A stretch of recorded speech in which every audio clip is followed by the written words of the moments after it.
Tal como habíamos anunciado, estamos con el Contralor General de la República, Nelson Schack. Muy buenos días, señor Contralor. Buenos días, Fernando. Buenos días, Mario. Muy buenos días. Estamos, como es evidente, pasando una época de emergencia en casi todo el territorio. Eso requiere gastos que no sean previstos o aumentar partidas. ¿En qué marco normativo se puede hacer esto con rapidez sin que por eso haya ligereza que abra más brechas que las usuales al fenómeno generalizado de la corrupción? Bueno, la ley de presupuesto actualmente vigente contempla la posibilidad de hacer una serie de modificaciones presupuestarias, Fernando, de tal manera que los distintos gobiernos regionales y locales e incluso los ministerios del gobierno central pueden disponer de los fondos para efectivamente atender estas urgencias, estas emergencias, como tú ya has mencionado. Pero además está toda la flexibilidad que le ha dado la propia ley de contrataciones que ya contempla estos mecanismos. Entonces, ahorita, problemas de plata, digámoslo así, en general, no hay. Yo no veo que haya problemas de plata. Los mayores problemas están en las capacidades de gestión para poder atender a la emergencia, ¿no? O sea, normalmente todo el mundo sabe ejecutar gasto público, digámoslo así, en la normalidad. Pero hay muy pocas capacidades vinculadas a los temas de emergencia, lo cual es bastante lamentable, ¿no? Porque en nuestro país a cada rato hay emergencias, ¿no? Sin embargo, muchos de los operadores tienen muchas dudas y es por eso de que yo saludo la iniciativa del Ministerio de Economía y Finanzas, que ha creado una mesa de ayuda. Nosotros estamos coordinando permanentemente con ellos también, de tal manera de que se pueda clarificar a todos los gestores cómo tienen que hacer estos procesos, ¿no? De acuerdo, la presidenta Dina Boluarte el día de ayer en una conferencia de prensa anunció la creación de la Autoridad Nacional de Infraestructura. Y uno lo primero que dice o que piensa es más burocracia que en la práctica no ha dado resultados. ¿Qué opina usted de la medida anunciada?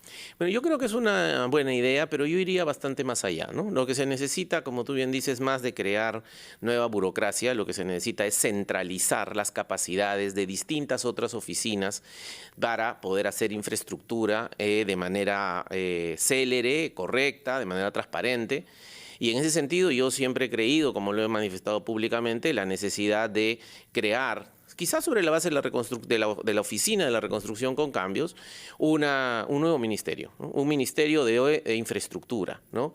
Que tenga operaciones a nivel nacional, pero que concentre, por ejemplo, el PRONIS de salud, que concentre el PRONIET de educación, algunos de los proyectos grandes sobre la base de vivienda y también de transportes, de tal manera de que sea, como en muchos países desarrollados, un ministerio de infraestructura con todas las capacidades técnicas bien calificadas, bien remuneradas, y que eso implicaría que se le ponga un límite, ¿no?, temporal mientras se forman las capacidades en los gobiernos regionales y locales, porque hay que ser consciente que la descentralización pues no ha funcionado, ¿no? Y en esa línea de análisis, cuando usted acaba de proponer la creación de un ministerio de infraestructura, la Autoridad para la Reconstrucción con Cambios, ¿por qué ha fracasado? ¿Porque carece de esa especialización que usted acaba de reclamar? No, yo creo que la Autoridad de la Reconstrucción con Cambios, en general, el proceso de reconstrucción con cambios Mávila ha fracasado por varias razones. En primer lugar, porque se creó desde un primer momento, como una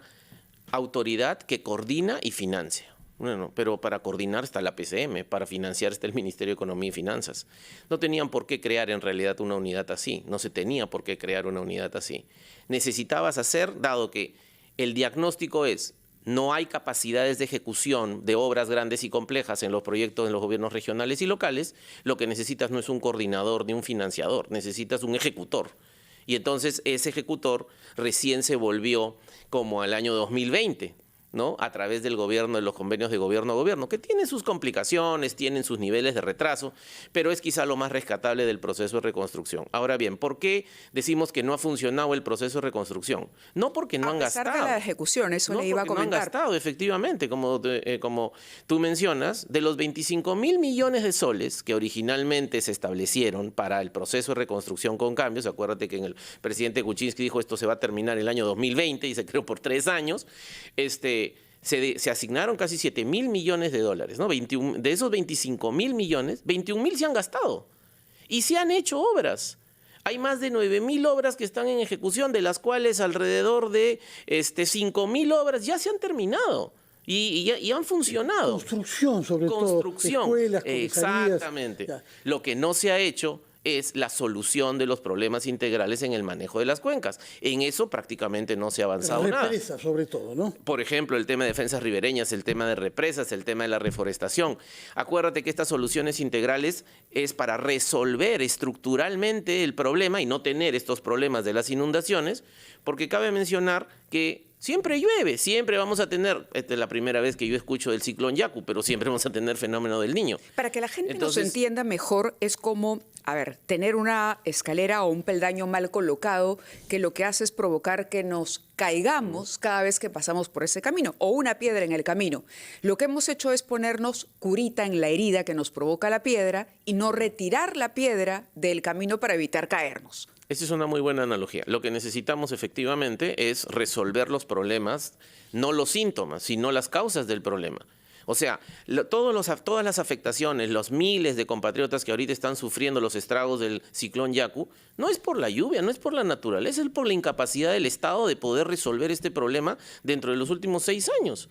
Yo me acuerdo que en este mismo medio, en el año 2019, antes de la pandemia, conversábamos sobre cómo iba la ejecución de la reconstrucción con cambios y la Contraloría ha alertado formalmente, incluso cada 6 meses enviamos comunicaciones al Congreso, a la autoridad, a la PCM, porque tenemos que cada 6 meses hacer una evaluación. Y ya veíamos que no ejecutaban nada. Entonces, era claro de que esos al año 2020, claro, en ese tiempo peor aún no sabíamos de la pandemia, no iban a terminar. ¿Sabes cuánto es la programación actualmente que están pensando en cuánto se va a terminar las obras de estas 29 infraestructuras que son fundamentales para arreglar los problemas en los 17 ríos, 7 quebradas, 7 quebradas y 7 drenajes a nivel nacional? Están pensando que se van a ir al 2027, 2028. Y va a costar 50.000 millones, ya no 25.000. Contralor, ¿cómo explicar que esto suceda? Un retraso de ese tipo y una falta de prioridad. Porque usted dice, era mucho más fácil construir obras pequeñas, dejando, desgraciadamente, para el final, y no se ha hecho hasta ahora, cosas estructurales con los ríos. Lo particular es que esto se hace con una institución ad hoc, creada especialmente para eso, bajo un régimen particular que es de gobierno a gobierno. Se entendía que para contar con la asesoría de un país y de un Estado como el británico, que es conocido por su eficiencia empresarial, ¿qué ha pasado con el régimen de gobierno a gobierno? Y es tanto más importante que nos lo diga usted, que es un modelo que se quiere imitar en otros campos también. Yo le ruego que nos conteste sobre este tema, el régimen de gobierno a gobierno, ¿funcionó o no? ¿Por qué? Después de una breve pausa que nos permite escuchar a los anunciantes de RPP, señor Contralor.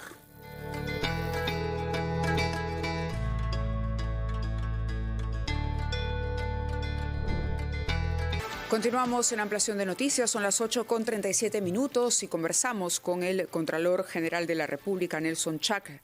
Le habíamos formulado una pregunta sobre por qué no ha funcionado el modelo gobierno a gobierno que prometía ser tan exitoso como ocurrió para los Juegos Panamericanos. Mire, yo no diría que no ha funcionado, más bien yo diría sí funciona, ¿no? Por ejemplo, la evidencia lo tenemos en los Juegos Panamericanos y quizá lo más rescatable de todo el proceso de reconstrucción con cambios es precisamente el modelo de gobierno a gobierno.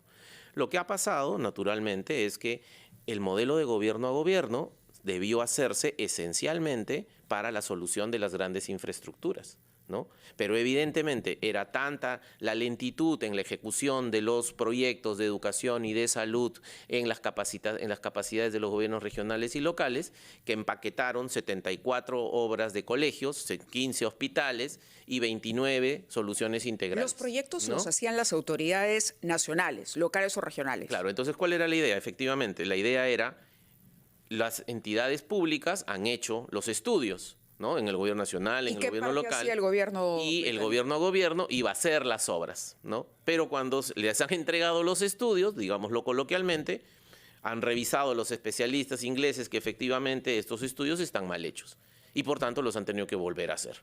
Y entonces eso lleva tiempo. Hay que ser conscientes de que el modelo de gobierno a gobierno se concreta en el año 2020. ¿Y no pueden hacer luego los viene ingleses la pandemia. los estudios? Sí, debieron haber hecho los ingleses todos los estudios. ¿Qué pasó en el caso de los Juegos Panamericanos? Los ingleses se encargaron de hacer todo. Eso, o sea, cuando uno arma un gobierno a gobierno, la idea es, debemos hacer para cosas complejas, ¿no?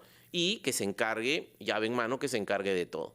O sea, el modelo sí funciona. De hecho, la Contraloría, a través del control concurrente, hacemos control concurrente de las obras en el gobierno a gobierno. Y, por ejemplo, ahí uno se da cuenta que la cosa funciona. ¿Por qué? Porque hacemos las alertas y en más de un 75% de nuestras alertas, inmediatamente los riesgos y situaciones adversas son corregidas o mitigadas. En cambio, en el resto del proceso de reconstrucción con cambios, 40% no sabemos, no corrigen y un 20% no nos informan. O sea, 6 de cada 10 alertas. ¿Saben cuántas alertas le hemos hecho al proceso de reconstrucción con cambios desde el principio? Más de 12.500 alertas. 12.500. Diciéndole, oiga, esto está haciéndolo mal, corríjalo. De todas esas, del 100%, 6 de cada 10 no corrigió nada. ¿Y qué puede hacer la Contraloría sobre eso? La verdad que no mucho.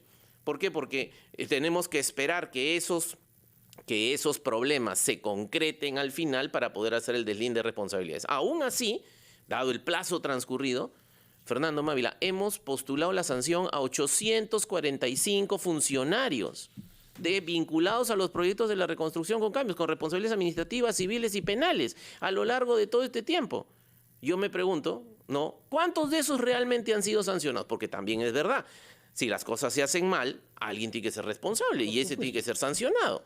Pues yo les apuesto que seguramente menos del 1%. Nos trae algunas noticias malas. Robando un poco de tiempo, quería preguntarle algo. Usted ha propuesto que esta idea de una autoridad específica dé lugar a un ministerio específicamente orientado a la infraestructura. La idea había sido propuesta ya hace unas semanas por la Sociedad Nacional de Construcción e Infraestructura, presidida por el señor Roque Benavides y Carlos Neuhaus, justamente, que sabe de gobierno. Pero ellos dicen que se puede crear un nuevo ministerio reduciendo otro para mantener el número actual de 18, justamente fusionar aquellos que construyen mucho y cuya parte constructiva será centralizada en un ministerio específico. ¿Compartiría esa idea de reestructurar un poco funciones en los ministerios para que esto no signifique un ministerio más? Sin duda alguna, eso es lo que estaba mencionando, ¿no? O sea, por eso decía, creemos un Ministerio de Obras Públicas, retiremos los componentes o integremos los componentes de infraestructura grande y compleja que tiene salud, que tiene transportes, que tiene vivienda, que tiene agricultura, que tiene educación, y todos juntos concentrémoslo en un solo ministerio. Va a ser tan importante este ministerio que tranquilamente podríamos decir que se estructure sobre la base del Ministerio de Transportes. Y entonces Transportes entraría, o sobre la base del Ministerio de Vivienda, que son los dos grandes ejecutores, ¿no? Entonces la idea no es crear más burocracia, sino crear un nuevo mecanismo, pero claro, con nueva gente, nuevas reglas, porque no puede, la verdad es que a mí me encanta el modelo de gobierno a gobierno. Lo que no me encanta es por qué tenemos que estar contratando a los británicos para que nos vengan a ayudar y hacer estas obras. Contralor Chac, muchísimas gracias por haber estado con nosotros esta mañana. Muy interesante la conversación que hemos sostenido en estos minutos y bueno, habrá que empezar a hacer correcciones de fondo. Muchas gracias.